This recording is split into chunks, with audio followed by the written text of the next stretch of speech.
လွန်ခဲ့တဲ့နှစ်ပေါင်းများစွာပကံခေတ်အနွယ်ဒါမင်းစောလက်ထက်မှာပေါ့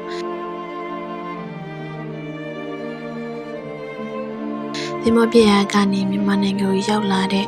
အာရက်ကုံတန်ကြီးကိုနူးရှိခဲ့တယ်သူတို့နာမည်ကပြောဝိနဲ့ပြတ်တာတဲ့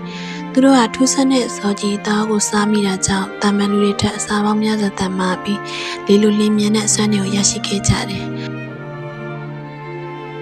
နောက်တော့ပြောဝိကံကုန်ပြီးတဲ့နောက်မှာညီဖြစ်သူပြတ်တာဟာပကံမင်းကြီးထံမှာသစ္စာခံပြီးအမှုထမ်းခဲ့ရပါတယ်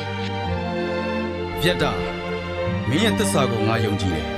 ယနေ့ကစပြီးပုပ်ပွားကပန်းလက်လက်ဆက်ဆက်တွေကိုငါထံနေ့စဉ်ဆက်တရမယ်ပြတ်တာရဲ့တာဝန်ကတော့ပကံကနေမိုင်မောင်းများစွာဝေးတဲ့ပုပ်ပွားတောင်တော်စီမှာနေ့စဉ်သွားပြီးမင်းကြီးအတွက်လက်ဆက်သက်ပန်းတွေကိုဆက်တရတာပါအဲ့ဒီပုပ်ပွားတောင်ရဲ့တောအုပ်ထဲမှာပဲပန်းဝတ်ရီကိုစားသုံးတဲ့အလွန်လှပတဲ့မဲဝနာဆိုတဲ့နမီမယ်လေးနဲ့ဆုံတွေ့ခဲ့ကြတယ်မင်းကဒီတောင်ကိုစောင့်ရှောက်တဲ့နတ်မိမယ်လားသူတို့နှစ်ဦးဟာတယောက်ကိုတယောက်ချစ်ခင်ဆုံးမက်သွားကြပြီးပုံပါတောင်ကြီးမှာပဲအိမ်အောင်ရသားကြပြီးရွှေပြင်းကြီးနဲ့ရွှေပြင်းလေးဆိုတဲ့သားတော်နှစ်ပါးထွန်းကားခဲ့တယ်။ကောင်းလေစွာပြတ်တာမင်းထက်သစ္စာရှိတဲ့သူငါမှမရှိတော့ပြီ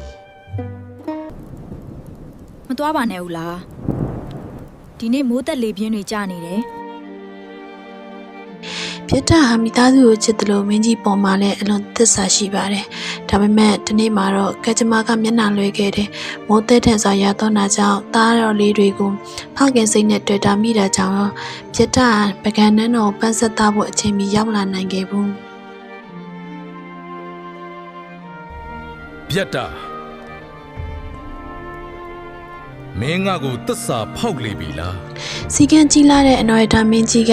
ပြတ်တာသစ္စာဖောက်ပြီလို့ထင်မှားပြီးကွက်မြက်ဖို့အမိန်ပေးလိုက်ပါတော့တယ်မင်းကြီးရဲ့အမိန်အရမင်းကိုဖမ်းဆီးရမယ်မင်းတို့ဘယ်တော့မှငါ့ကိုဖမ်းလို့ရမှာမဟုတ်ဘူးကျွန်တော်မျိုးသစ္စာမပြတ်ခဲ့ပါသားတော်နှစ်ယောက်ကို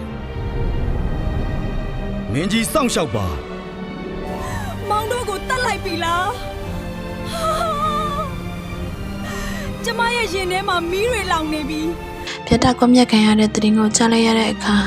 မေဝနာဟာရင်ခွဲနာချပြီးကွယ်လွန်သွားခဲ့ပါတယ်သူတို့နှစ်ဦးစလုံးဟာလူလောကကနေခွဲခွာသွားကြပေမဲ့သူတို့ရဲ့သစ္စာတရားနဲ့အချစ်တွေကတော့မတည်သုံးခဲ့ပါဘူးယနေ့တိုင်အောင်ပမတောင်ကြီးဟာသူတို့နှစ်ဦးရဲ့အချစ်သက်သေဖြင့်ခံရစွာတည်ရှိနေပြီးမြန်မာလူမျိုးတွေကလည်းပြတ်တာကိုပုတ်ပါမောင်တော်ဖြစ်၎င်းမေဝနာကိုပုတ်ပါမယ်တော်ဖြစ်၎င်းယနေ့တိုင်ချစ်ခင်လေးစားစွာမျက်နှာတန်ဖိုးထားမှတ်တမ်းတည်ထားကြပါတော့တယ်